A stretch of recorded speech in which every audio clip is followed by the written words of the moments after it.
At that stage, and we went and rescued them. And probably the number of flood rescues were a lot higher than that, because these are only the ones that were officially reported. But as the crews were out cruising around through the floodwaters, if someone put their hand out, of course they would rescue them.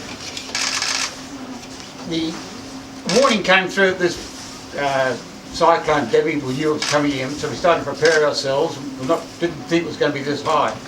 On the Thursday, we have an intelligence section at the back who have graphs with historical data, and we know what happens in the upper reaches is going to impact this town in about 3 hours. When we saw the rivers rising so rapidly in the upper reaches, the evacuation order went out to South Murwillumbah and surrounds. Our crews went out and door knocked and spoke to people about evacuating. Some of the old timers, particularly in South Murwillumbah, where the houses have all been raised, made the comment, well, we've been here for 50 years and it's only ever come to that front step, we're going to be right.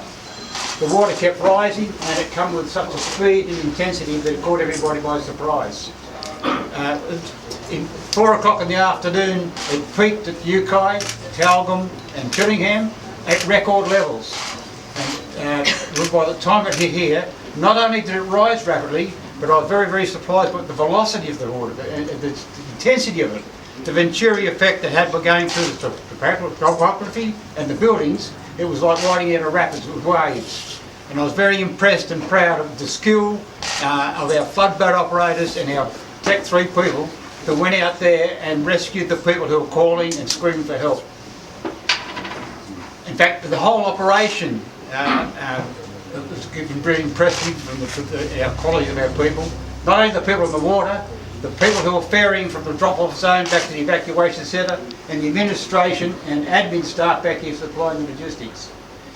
We thought we'd go over the hump, but the river started to fall. But 3 hours later, at about 9 o'clock that night, again there's another peak in the upper reaches. And again another record was broken. And again we had that same impulse that came down. And we went through the same exercise again. So there wasn't much sleep for any of our fellows around here. And my biggest task was trying to manage rotations to give them the rest. They were so keen to keep going, but we have to realise that they're human beings and they're getting tired. So they got through it and did a fantastic job. Yesterday, a few of us went down to South Murwillumbah just to have a look around, and people were coming out, patting us on the back and thanking for a job well done.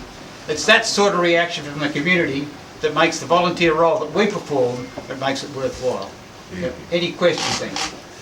John, can you just explain to everybody the amount of time people had in terms of the warning to prepare and then evacuate in the lower areas?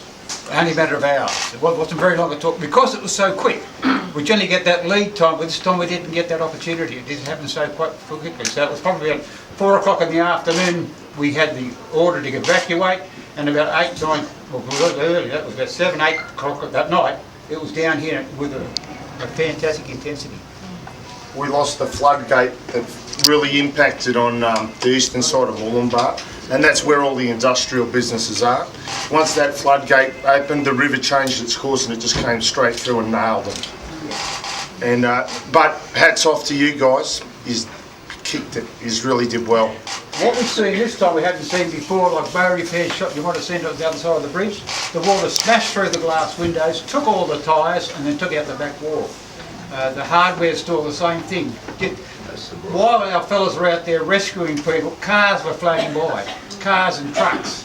And as I said, just the water was just like this. It was fantastic.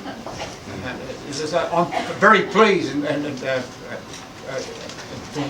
praise to the fellows that did the job that there wasn't any real fatalities.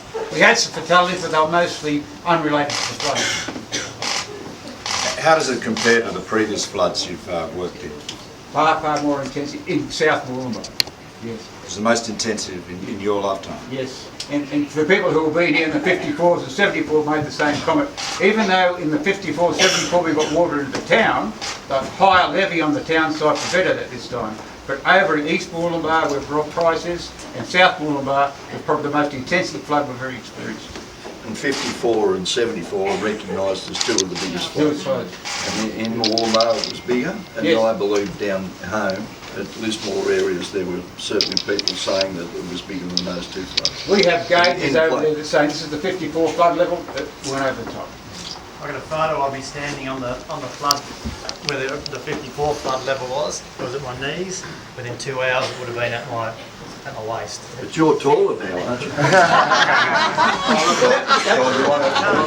you want to talk You about can't comprehend that. I've been what in it SES 16 and our years. emergency services are doing now to 16 help? years, and I've never seen. Yes, we're still going. Yeah. We're still getting jobs coming in, and one of the main things we've got now is trees falling over and blocking driveways. And the big thing we've had 3 or 4 this morning is medical concerns. Elderly people out in the outer reaches of the valley can't get to town, need medicines, and we're doing that. We're also assisting through the Rural Fire Service and other agencies with the clean-up operation. They're doing that, but we're doing some of the administration. But the big one now is medical supplies, getting some of these people the medicines they can't get in town.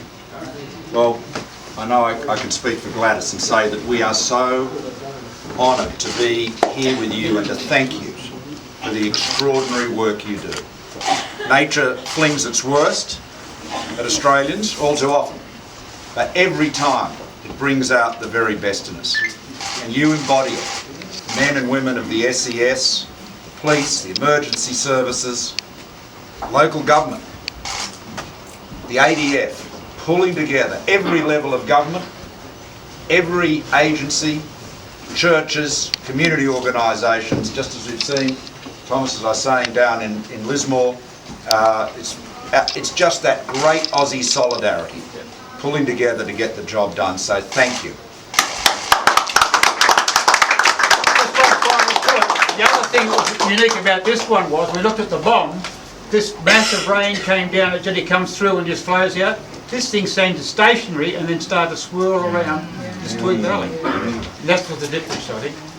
Just one of those things that happen. What do you, with all of your years of experience here, what do you think can be done to further protect Murwillumbah from floods in terms of mitigation?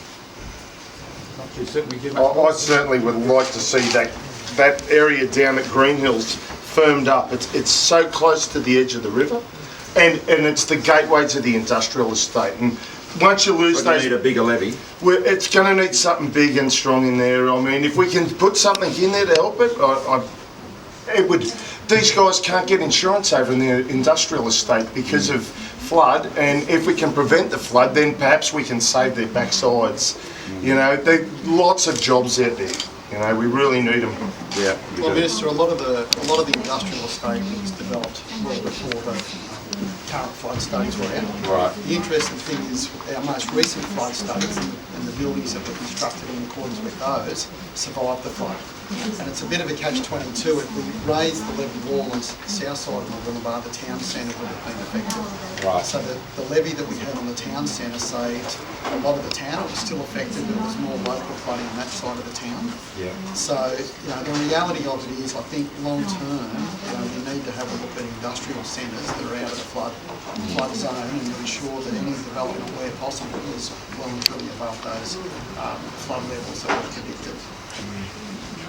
And as the Mayor of the Shire, I'd just like to let the whole community know, and the wider community of Australia and internationally as well, that we will be setting up a mayoral flood appeal to try to help those affected. And I obviously appreciate any assistance from the state and federal government. We need that as well, but it's never going to be enough. And we'll just contact council on our webpage, and you'll be able to make cash donations. We're just calling for cash donations for this. Anything you can help would be fantastic. Great leadership.